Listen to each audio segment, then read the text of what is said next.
चीन में जो मेरा वतन है वहाँ के मुसलमान के अकायद और फ़िक़्ह हनफी में 99% चीन के मुसलमान हिंदुस्तान के मुसलमान के तरह हनफी मजहब में है। अब जमात कौन सा है? तो जमात अहले सुन्नत वल जमात है।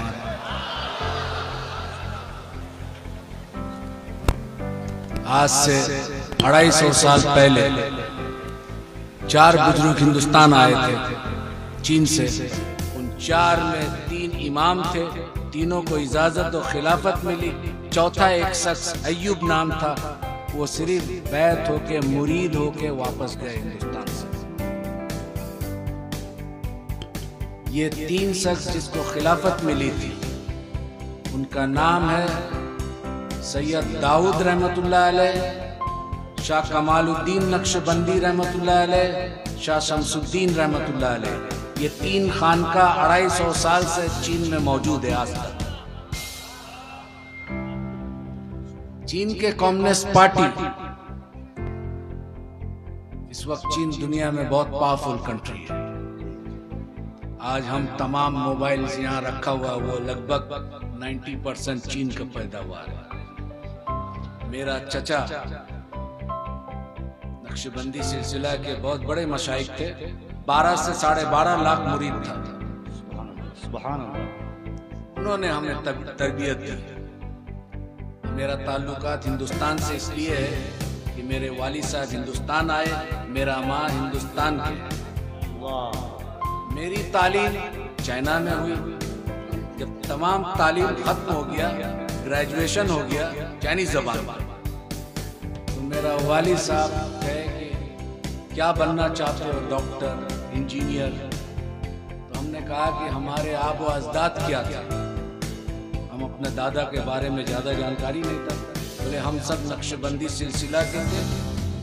हमारे वालिद साहब यानी कि मेरा दादा शाह कमालुद्दीन नक्शबंदी रहमतुल्लाह अलैह, मेरा वालिद साहब कहे कि वो दीन का खिदमत किया, उसका वालिद साहब दीन का खिदमत किया। तो हमने कहा कि जब इस खानदान से हम बिलोंग करते हैं तो फिर हमें दुनियावी तालीम क्यों दी है? दीनी तालीम किसी मदरसा में देना चाहिए था। तो बोला कि आका अलैहिस्सलाम का एक मशहूर वाक़यात है, हदीस नहीं है। इल्म सीखना के लिए अगर चीन जाना पड़े,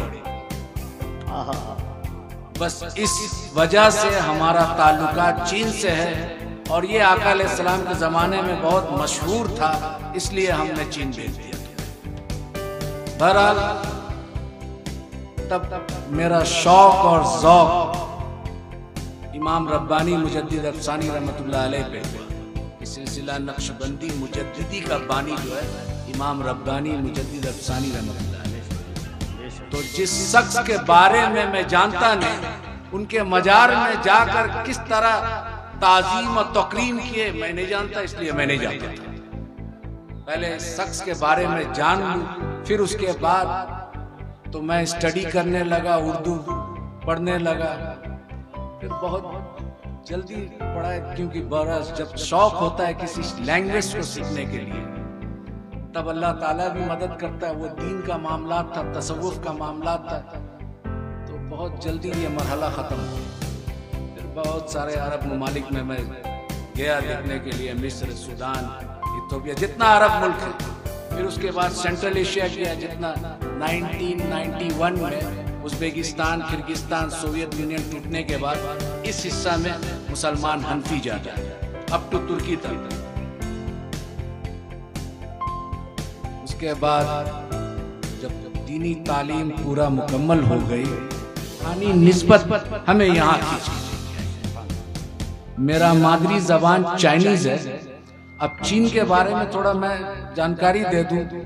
हम रसूलुल्लाह सल्लल्लाहु अलैहि वसल्लम के ताज़ीम में जब वहाँ जुमा का नमाज होता है तो हर मस्जिद है, तो जुमा के नमाज के बाद सलातो सलाम पढ़ा जाता है। और जब सलातो सलाम पढ़ा जाता है, अगर ये गांव साइड में मस्जिद है तो वो किसान लोग खेती करता है, कुछ लोग गाड़ी से जाता है, तो जब ये सलातो सलाम पढ़ा जाता है और इसका आवाज जहां तक जाता है औजार छोड़ के खड़े हो जाते हैं। मैं ऐसा ताज़ीम दुनिया के किसी भी मुख्तलिफ इलाकों में सफर कर हासिल किया, लेकिन देखा नहीं। तो फिर मेरा दिल, ये इतना चाइनीज लोग इतना मोहब्बत और इतना ताज़ीम और तौकीर, तो वो पता चला स्टडी करके कि ये 3 खानका जो बनाए थे उसी की कमालात थे। अगर चीन का सरकार इस्लाम को कबूल करता है तो वो बोलता है कि खानका के जैसा मुसलमान बनाओ जो मोहब्बत फैलाता है।